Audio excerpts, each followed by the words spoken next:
Hello बच्चों, आज हम मनुष्य में पोषण या न्यूट्रिशन इन ह्यूमन बीइंग्स इसके बारे में पढ़ेंगे। तो सबसे पहले हम समझ लेते हैं पोषण या न्यूट्रिशन का क्या मतलब है। ये पहले भी आप पढ़ चुके हैं 7th क्लास में कि पोषण क्या होता है। The process of obtaining food and its utilization by the body is called nutrition. भोजन को ग्रहण करना और उसका अवशोषण और उस अवशोषित भोजन का जो है शरीर के अनुरक्षण के लिए उसका जो उपयोग होता है, ये क्या कहलाता है? पूरा प्रोसेस पोषण कहलाता है। ठीक। पोषण आपने पढ़ा था कि 2 टाइप के होते हैं, एक होता है ऑटोट्रॉफिक और एक होता है हेटेरोट्रॉफिक। ठीक। ऑटोट्रॉफिक या हिंदी में जिसे कहेंगे स्वपोषी पोषण, और हेटेरोट्रॉफिक जिसे इंग्लिश में हिंदी में कहेंगे विषमपोषी पोषण। तो मनुष्य जो है वो किस में आता है? हेटेरोट्रॉफिक में। क्यों? क्योंकि हेटेरोट्रॉफिक मतलब ऐसे जीव जो क्या करते हैं, अपने खाने के लिए, अपने भोजन के लिए दूसरे जीवों पर निर्भर होते हैं, वो कहलाते हैं हेटेरोट्रॉफिक। तो हम कौन सा पोषण दिखाते हैं? विषमपोषी पोषण। फिर विषमपोषी पोषण भी कई प्रकार के होते हैं, जैसे प्राणी संपोषण, मृतजीवी पोषण, परजीवी पोषण। तो मनुष्य किसके अंदर आता है? प्राणी संपोषण या होलोजोइक के अंदर। अब इसमें क्या होता है होलोजोइक में कि जो जीव जो है अपना भोजन बाहर से प्राप्त करते हैं, भोजन का अंतर ग्रहण करते हैं, और उसका पाचन जो है कहाँ होता है? उनके शरीर के अंदर होता है, वो कहलाते हैं प्राणी संपोषण या होलोजोइक। तो इसके अंदर इसका एग्जाम्पल है मनुष्य, और अमीबा भी इसके अंदर आ जाता है, इसका एग्जाम्पल है। तो अब हम पढ़ेंगे डिटेल में मनुष्य या ह्यूमंस के बारे में। ठीक। तो सबसे पहले इसमें एलिमेंट्री कैनाल या आहार नाल लिखा देख रहे होंगे आप। ये क्या है? एलिमेंट्री कैनाल या आहार नाल। अब ये क्या है? ये क्या है? A long tube extending from mouth to anus. यहाँ से यहाँ तक ये पूरा ये सब यहाँ तक जो है, ये क्या है? हमारा एलिमेंट्री कैनाल या आहार नाल। ठीक। अब ये आहार नाल है हमारी, ठीक है, जो कहाँ से शुरू होती है, याद रखिएगा, पूछता है एग्जाम में एलिमेंट्री कैनाल कहाँ से शुरू होती है, कहाँ ख़त्म होती है? मुंह से शुरू होती है और गुदा या एनस पर ख़त्म होती है ये। ठीक। अब हमारा जो डाइजेस्टिव सिस्टम है उसके बारे में हम पढ़ेंगे कि जो फूड है वो कहाँ कहाँ ट्रैवल करता है। फूड सबसे पहले कहाँ गया? हम उसको अपने मुंह में लेते हैं, माउथ में गया। माउथ के बाद वो जाता है ईसोफेगस में, ईसोफेगस या ग्रसिका के अंदर। ग्रसिका के बाद वो जाता है अमाशय या स्टमक में।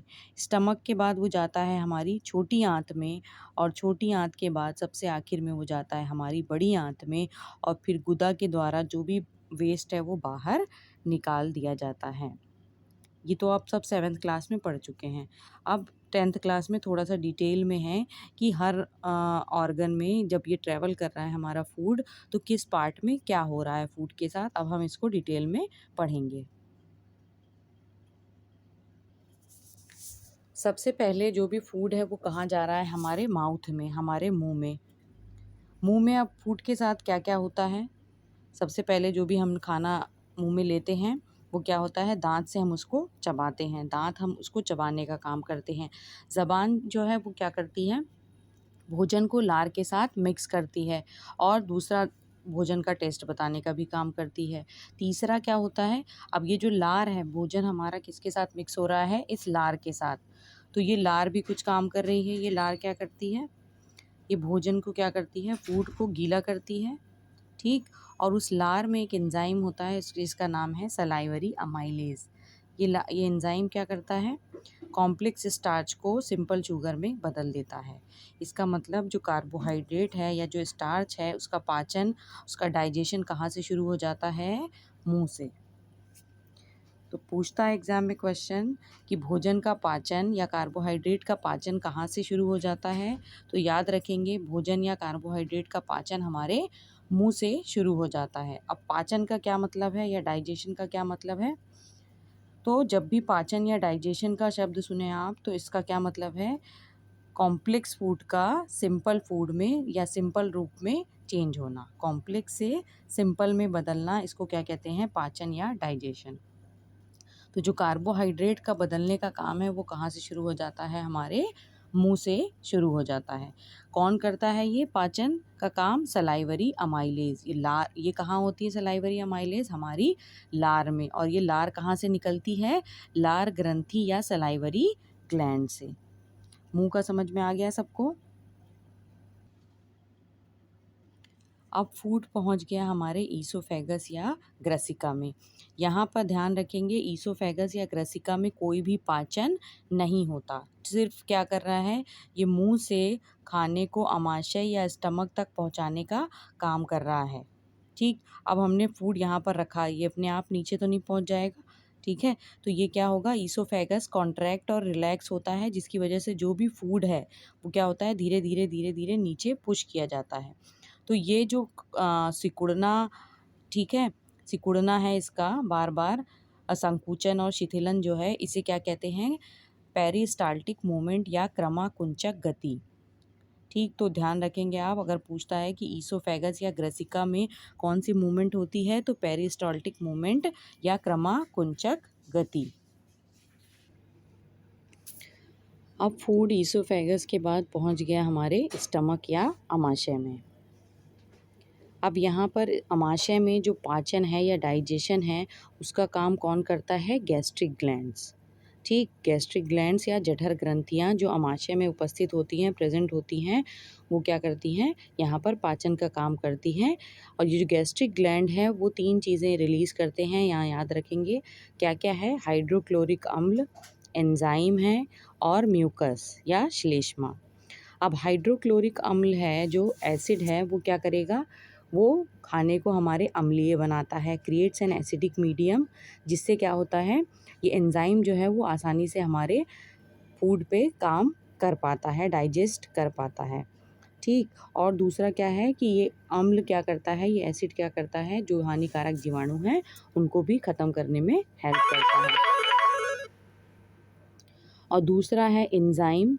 एंजाइम क्या है, कौन सा एंजाइम है यहाँ पर? पेप्सिन। पेप्सिन क्या करता है? प्रोटीन के डाइजेशन में हेल्प करता है। पेप्सिन क्या करता है? पेप्सिन से याद रखेंगे, पेप्सिन क्या करता है, किसके डाइजेशन में हेल्प करता है? प्रोटीन के। और तीसरी चीज़ क्या है यहाँ पर हमारे? म्यूकस या श्लेष्मा। ये क्या करते हैं? अब किसी भी जगह पर ही हमारे स्टमक में अगर एसिड रिलीज़ हो रहा है तो क्या होगा, बार बार अगर किसी जगह पर एसिड रिलीज़ होगा तो वो क्या होगी? डैमेज होने लगेगी धीरे धीरे। तो म्यूकस या श्लेष्मा क्या करता है? आमाशय की आंतरिक स्तर की अमल से रक्षा करने का काम करते हैं। ठीक, मतलब आमाशय को प्रोटेक्ट एसिड से बचाने का काम कौन करता है? म्यूकस या श्लेष्मा। ठीक, अब क्या हो रहा है, अब खाना स्टमक से निकलेगा, अगले पार्ट में जाना है, इसको छोटी आंत में जाना है। तो ये कैसे, जैसे कि हमने पढ़ा था ईसोफेगस में कौन सी मूवमेंट होती है? Peristaltic movement. वैसे ही exit of food from stomach is regulated by sphincter muscle या अवरोधी पेशी द्वारा ये कंट्रोल किया जाता है, जो इसको कहाँ भेज देती हैं आप? छोटी आंत में, क्षुद्रांत में या स्मॉल इंटेस्टाइन में। ठीक है, भोजन आमाशय से अब कहाँ चला गया? क्षुद्रांत में या छोटी। अब स्मॉल इंटेस्टाइन में क्या क्या होता है? ये स्मॉल इंटेस्टाइन क्या है? हमारा जो एलिमेंट्री कैनाल या आहार नाल है, उसका सबसे लंबा भाग है। और इसका जो है, इसकी लंबाई किस पे निर्भर करती है? अलग अलग जंतुओं में ये क्या होती है? अलग अलग होती है। जैसे शाकाहारी में ये ज़्यादा लंबी होती हैं, जबकि मांसाहारी में ये छोटी होती हैं, क्योंकि शाकाहारी जो उसमें क्या होता है, प्लांट्स में सेलुलोज होता है, जिसका पाचन क्या होता है, थोड़ा ज़्यादा लंबा होता है, इसलिए उनकी जो छोटी आंत है वो क्या है, ज़्यादा लंबी है। जबकि मांसाहारी में छोटी आंत क्या होती है, उनके कंपैरिजन में थोड़ा कम लंबी होती है। ठीक, अब क्वेश्चन पूछता है कि जो भी न्यूट्रिएंट्स हैं या भोजन है, भोजन का पूर्ण पाचन कहाँ हो जाता है? कंप्लीट डाइजेशन कहाँ पर हो जाता है? छोटी आंत में भोजन का पाचन पूरा हो जाता है। पाचन से फिर से आपको बता रही हूँ, याद रखेंगे, पाचन मतलब कॉम्प्लेक्स रूप से सरल रूप में बदलना। ठीक है, जटिल से सरल में बदलना या कॉम्प्लेक्स से सिंपल में फूड का चेंज होना, ये क्या कहलाता है? डाइजेशन या पाचन। तो ये पाचन की प्रक्रिया कहाँ पूरी होती है? छोटी आंत में पूरी हो जाती है। अब ये छोटी आंत जो है, इसमें आप देखेंगे जब डायग्राम में, तो इसमें कहाँ कहाँ से सिक्रीशन आ रहे हैं, पैंक्रियाज से और लीवर से। पहले हम लीवर को समझ लेते हैं। लीवर क्या करता है, बाइल जूस निकालता है या बाइल जूस सिक्रीट करता है, स्रावित करता है।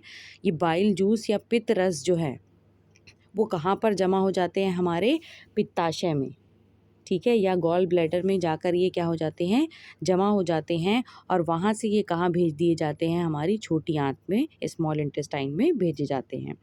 ऐसे ही जो पैंक्रियाज या अग्न्याशय हैं वो क्या निकालती हैं, अग्न्याशिक रस। और ये अग्न्याशिक रस भी कहाँ भेजा जाता है, छोटी आंत में। अब ये भेजे जा रहे हैं यहाँ पर, तो इनका कुछ ना कुछ काम होगा। अब ये काम देख लेते हैं। बाइल जूस जो कि कहाँ जमा था, गॉल ब्लैडर से छोटी आंत में पहुँचा है। ये क्या काम करता है, भोजन को, अभी हमने देखा था कि जब ये स्टमक में भोजन था तो वो कैसा था, अम्लीय था। अब उसको क्या करते हैं, भोजन को क्षारीय या अल्कलाइन बनाने का काम कौन करता है, बाइल जूस करता है। और उसके साथ साथ वो किस पे काम करता है, वसा पर भी काम करता है, ठीक है। और इसी प्रक्रिया को क्या कहते हैं, इमल्सिफिकेशन। तो ये याद रखेंगे, ये इमल्सिफिकेशन या वसा पर जो काम हो रहा है, काम करना मतलब उसको क्या करना है, सरल रूप में तोड़ना है। ये सब कहाँ पर हो रहा है, स्मॉल इंटेस्टाइन में। और कौन हेल्प कर रहा है इसमें, बाइल जूस, जो कि कहाँ से आया है, लीवर से।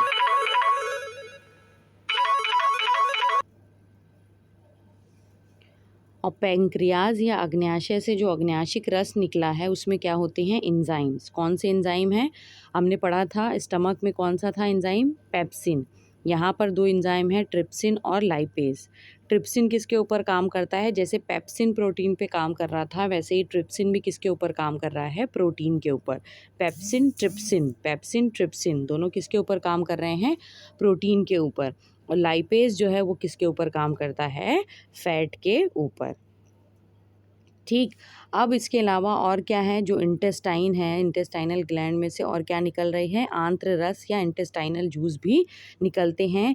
इसमें भी एंजाइम्स हैं। ये एंजाइम क्या करती हैं, ये सारी, यहाँ पर हमने पढ़ा कि क्या होता है, छोटी आंत में जितने भी डाइजेशन है, जो भी डाइजेशन है, जितने भी न्यूट्रिएंट्स हैं, सबका यहाँ पर कंप्लीट हो जाता है। मतलब सब क्या किस में बदल गए हैं, सरल रूप में। तो जो प्रोटीन है उसका सरल रूप क्या है, अमीनो एसिड। जो फैट है उसका सरल रूप मतलब वो किस में बदल गया, फैटी एसिड और ग्लिसरॉल में। और कार्बोहाइड्रेट जो है वो किस में बदल गया, ग्लूकोज में। तो ये भी याद रखेंगे आप कि स्मॉल इंटेस्टाइन में प्रोटीन जो है वो किस में बदल गया, अमीनो एसिड में, फैटी एसिड और ग्लिसरॉल में। और कार्बोहाइड्रेट किस में बदल गया है, ग्लूकोज में। अब इस छोटी आंत में क्या होते हैं, बहुत सी छोटे छोटे विलय या दीर्घरोम होते हैं। मतलब मान लीजिए ये छोटी आंत है, तो इस छोटी आंत में क्या होती हैं, फिंगर जैसी संरचनाएं होती हैं, उंगली जैसी संरचनाएं होती हैं। इसी उंगली जैसी संरचना को क्या कहते हैं, दीर्घरोम या विलय कहते हैं। अब ये क्या करती हैं विलय, ये क्या करेंगी, हमारी जो छोटी आंत है इसका सरफेस एरिया क्या करती हैं, बढ़ा देती हैं। और सरफेस एरिया बढ़ाने से क्या होगा, एब्जॉर्प्शन में हेल्प मिलेगी, ठीक है। जितना ज़्यादा सरफेस एरिया होगा उतना ज़्यादा एब्जॉर्प्शन हो पाएगा। अब लास्ट में छोटी आंत के बाद ये सारा डाइजेशन हो गया। अब खाना जो बचा कुचा है, अब छोटी आंत में ही क्या हो जाता है, डाइजेशन के बाद एब्जॉर्प्शन। मतलब वहाँ से जो भी न्यूट्रिएंट है, जो भी सरल रूप में ये चेंज हुए हैं, सब ये क्या हो जाते हैं, ब्लड में एब्जॉर्ब हो जाते हैं। तो अवशोषण का काम हो गया वहाँ। अब जो भी बचा कुछ ही चीज़ है वो कहाँ भेज दी जाती है, बड़ी आंत या लार्ज इंटेस्टाइन में भेज दी जाती हैं। Unabsorbed food is send into the large intestine. जो भी एब्जॉर्ब नहीं हुआ अब वो बड़ी आंत में आ गया, ठीक है। अब यहाँ पे जो भी एक्स्ट्रा पानी है वो क्या हो जाता है, उसका अवशोषण होता है। और जो भी बचा कुचा मटेरियल है उसको एनस या गुदा के थ्रू शरीर के बाहर निकाल दिया जाता है। और ये एग्जिट जो है, जैसे हमने पीछे पढ़ा था वैसे ही यहाँ भी है, जो कौन सी मसल हैं जो इसको कंट्रोल करती हैं, एनल स्फिंक्टर द्वारा ये कंट्रोल किया जाता है, गुदा अवरोधिनी द्वारा ये नियंत्रित किया जाता है, ठीक। ये हमारा हो गया डाइजेशन कंप्लीट।